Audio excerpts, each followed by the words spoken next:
Muy buenas tardes compañeros, tengan todos ustedes. Hoy les hablaremos sobre los protocolos de red y los protocolos de seguridad y sus características. Bueno, para empezar, ¿qué es un protocolo de red? Parecería que para integrar un equipo a una red de ordenadores bastaría con interconectarlos entre sí, con la ayuda de un cable LAN u otras conexiones, pero los sistemas informáticos no tienen la capacidad de intercambiar paquetes de datos sin ayuda, y pues no pueden.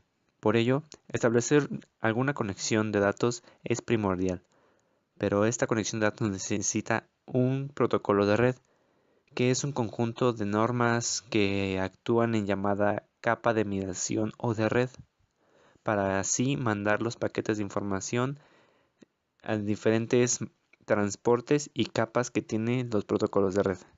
A continuación, ahora les voy a hablar sobre lo que es la capa o nivel de la arquitectura de un protocolo. Para empezar, ¿qué son las capas? Las redes de ordenadores proveen al usuario de una serie de servicios e internamente poseen unas funciones. Todo esto es realizado por las capas o niveles de arquitectura que posee el tipo de red. Las arquitecturas de las redes tienen una serie de capas superpuestas, una encima de otra, en la que cada una desempeña su función. El número de capas puede ser variable según el tipo de arquitectura de red. Las capas o niveles se encuentran jerarquizados y los niveles son totalmente dependientes entre sí. Sus funciones y características de las capas son permitir fraccionar el desarrollo del protocolo que se usa. Las capas facilitan el entendimiento del funcionamiento global de un protocolo, facilitan las compatibilidades tanto de software como hardware de los distintos ordenadores conectados. La arquitectura o las estructuras de capas son flexibles a la hora de modificarlas.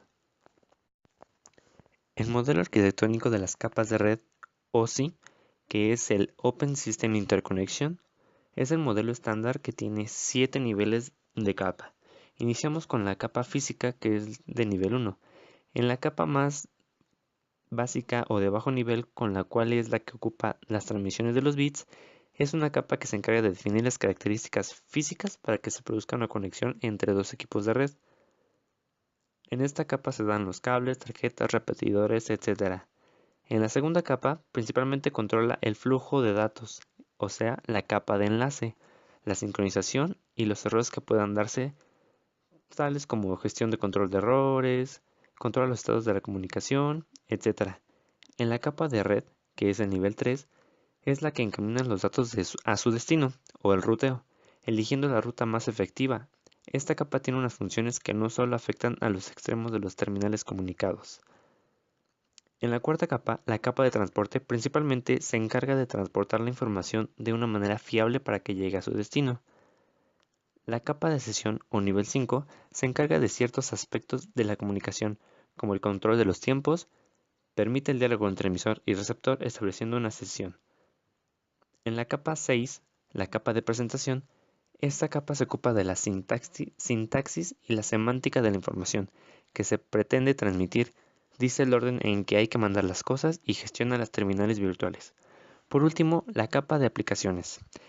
En esta capa se ejecutan las aplicaciones que proporcionan los servicios requeridos por el usuario, por ejemplo, comandos, órdenes, etc., gestionadas por programas u aplicaciones del tipo FTP, Telnet, IRC, Orion N, etc. Existen diferentes topologías en la red, tales como la topología de anillo, la topología en bus, la topología en árbol, entre otras. Hay algunas topologías que son híbridas, o sea que tienen una característica de una jerarquía que de otra, tales como la de bus en estrella o estrella jerárquica.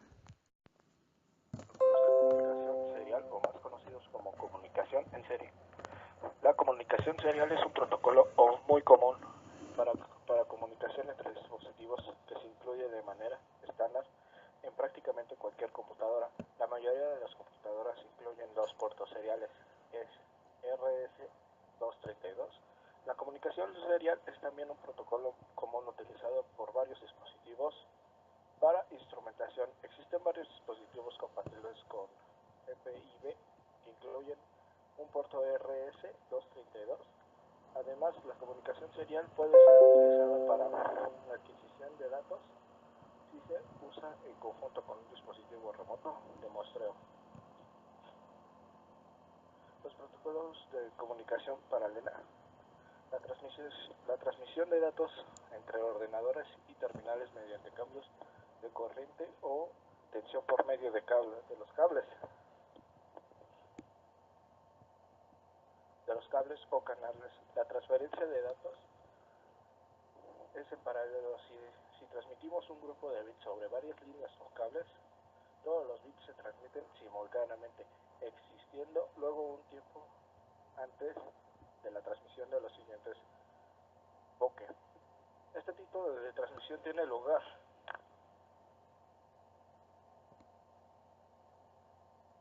o entre máquinas cuando la distancia es muy corta. La principal ventaja de este modo de transmitir datos es la alta velocidad de transmisión y la mayor desventaja es el costo. Muy buenas tardes, mi nombre es Julio César. Yo les hablaré sobre la comunicación síncrona y asíncrona.